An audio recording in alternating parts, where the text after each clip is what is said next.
Hello everyone, my name is Riddhi and today in this lecture we will discuss about Regulating Act of 1773. अब देखो 1773 की regulating act के बारे में जानने के लिए आपको इसका थोड़ा सा बैकग्राउंड पता होना ज़रूरी है। 1773 तक आते आते ईस्ट इंडिया कंपनी बहुत ज़्यादा फिनेंशियल स्ट्रेस में थी। अब देखो जब भी हम ईस्ट इंडिया कंपनी की बात करेंगे तो इनको दो एंटिटीज़ में हम रखेंगे, एक होती है ईस्ट इंडिया कंपनी और दूसरी होगी हमारा ब्रिटिश एम्पायर, ब्रिटिश गवर्नमेंट।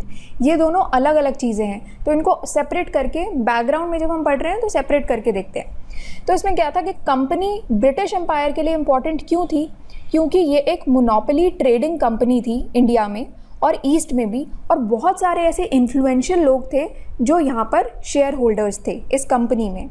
अब कंपनी जो है वो एनुअली गवर्नमेंट को कुछ अमाउंट पे किया करती थी, मतलब कि east India company British government को कुछ अमाउंट एनुअली पे किया करती थी ताकि उनकी मोनोपोली मेंटेन रहे। बट हुआ क्या था, 1768 से टी जो है अमेरिका में कम सेल हुई थी, जिसकी वजह से जो कंपनी अमाउंट पे किया करती थी गवर्नमेंट को, ब्रिटिश गवर्नमेंट को अपनी मोनोपोली मेंटेन करने के लिए, वो कमिटमेंट्स अब ईस्ट इंडिया कंपनी पूरी नहीं कर पा रही थी। अब इसके चलते क्या हुआ था कि ईस्ट इंडिया कंपनी दो जगहों को मनी ओ करती थी। तो ईस्ट इंडिया कंपनी सबसे पहली चीज़ जो है वो बैंक ऑफ इंग्लैंड को पैसे ओ करती थी एंड दूसरी जगह वो गवर्नमेंट को पैसे देने होते थे उसको। तो अब पैसे उतारने थे इनको इंग्लैंड के बैंक को और गवर्नमेंट के लिए। तो यहाँ पर ईस्ट इंडिया कंपनी पे बहुत ज़्यादा फिनेंशियल स्ट्रेस था, जो उन्होंने ये सोचा कि अब इसको कम कैसे किया जाए। तो इसमें ये था कि जो टी ब्रिटिश वेयर हाउसेज में सड़ रही है, कि चाय जितनी भी बची हुई है और वहाँ पर अब बेचनी तो है ही कहीं ना कहीं, तो इसलिए हम इंडिया में जाते हैं और उसको अपना टारगेट बनाते हैं। तो ये जो रेगुलेटिंग एक्ट थी 1773 की, it was complimented by the T act of 1773। अब ये जो टी एक्ट था 1773 का, इसका ऑब्जेक्टिव क्या था? तो इसका ऑब्जेक्टिव ये था कि जो बहुत ज़्यादा चाय बची हुई है तो उसका जो फिनेंशियल बर्डन था उसको कम कर देना। ये जो बहुत ज़्यादा मैसिव अमाउंट ऑफ टी है उसके बर्डन को रिड्यूस करना, और साथ में कंपनी को हेल्प करना कि ये फिनेंशियली जो स्ट्रगल कर रही है उसको सरवाइव कर जाए उस टाइम को। तो देखो 1600 में ब्रिटिशर्स जो हैं वो ईस्ट इंडिया कंपनी की फॉर्म में ट्रेडर्स की तरह इंडिया में आते हैं।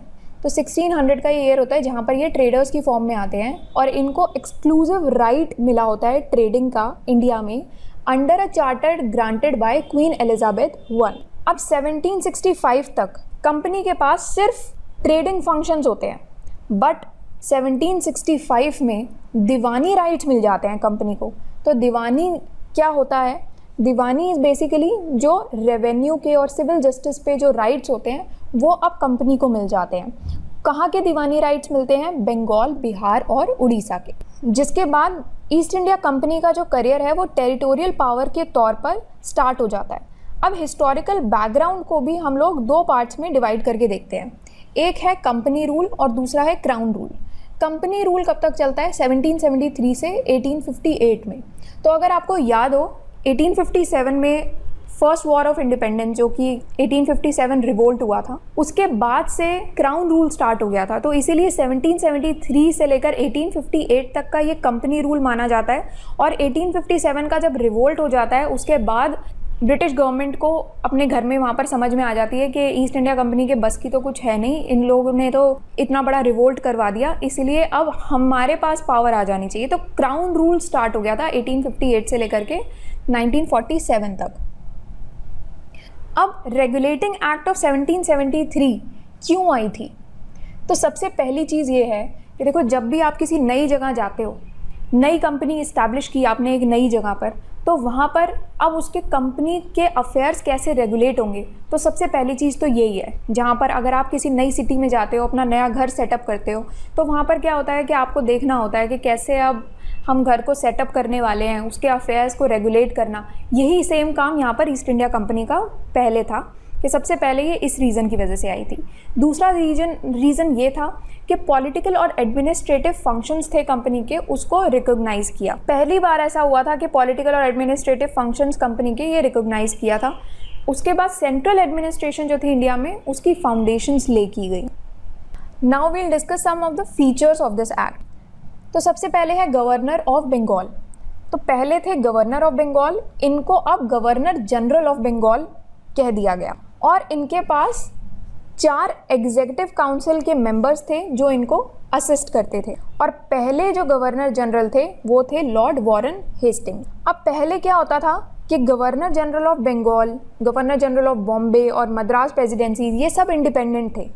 बट रेगुलेटिंग एक्ट 1773 के through governor general of Bengal presidency के अंडर 2 प्रेसिडेंसीज आ गई थी, एक गवर्नर ऑफ बॉम्बे और एक गवर्नर ऑफ मद्रास प्रेसिडेंसी। ये गवर्नर जनरल ऑफ बंगाल के सबऑर्डिनेट हो गए थे। अब सुप्रीम कोर्ट का इस्टेब्लिशमेंट हो गया, तो कलकत्ता में 1774 में सुप्रीम कोर्ट इस्टेब्लिश होता है, जिसमें एक चीफ जस्टिस होते हैं और 3 बाकी के जजेस होते हैं। नेक्स्ट फीचर क्या था, रेगुलेटिंग एक्ट 1773 के थ्रू ये कहा गया कि कंपनी कोई भी प्राइवेट ट्रेड में एंगेज नहीं कर सकती और ब्राइब नहीं ले सकती। तो घूस लेने से बिल्कुल मना कर दिया गया कि जितने भी नेटिव्स हैं उनसे आपको ब्राइब्स नहीं लेनी है।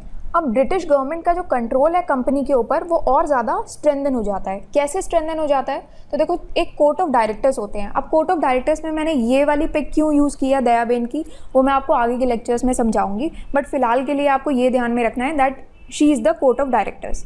तो अब ब्रिटिश गवर्नमेंट ये कह रहे थे दयाबेन को, जो कि कोर्ट ऑफ डायरेक्टर्स हैं, कि आप गवर्निंग बॉडी हो कंपनी की, तो आपको रेवेन्यू पे, सिविल मैटर्स पे और मिलिट्री अफेयर्स पे हमें रिपोर्ट करना है, जिसकी वजह से ब्रिटिश गवर्नमेंट का जो कंट्रोल है कंपनी के ऊपर और ज़्यादा बढ़ जाता है। क्योंकि मेन चीज़ें ही ये हैं, रेवेन्यू सबसे मेन चीज़ होती है, सिविल और मिलिट्री अफेयर्स ये सबसे मेन चीज़ होती हैं किसी भी कंट्री की सॉवरेनिटी के लिए, उनको चलाने के लिए। सबसे मेजर चीज़ें जो है उस पर अगर आप किसी भी गवर्नमेंट को रिपोर्ट कर रहे हो, ब्रिटिश गवर्नमेंट के हाथ में पावर्स आ रही हैं, तो इसका मतलब होता है कि ब्रिटिश गवर्नमेंट का ही कंट्रोल बना हुआ है ईस्ट इंडिया कंपनी पे। तो अभी आप समझ लो कि इतनी पावर्स ईस्ट इंडिया कंपनी के पास नहीं है, ज़्यादा पावर, ज़्यादा कंट्रोल ब्रिटिश गवर्नमेंट के पास था अभी तक। तो ये कुछ फीचर्स थे 1773 एक्ट के।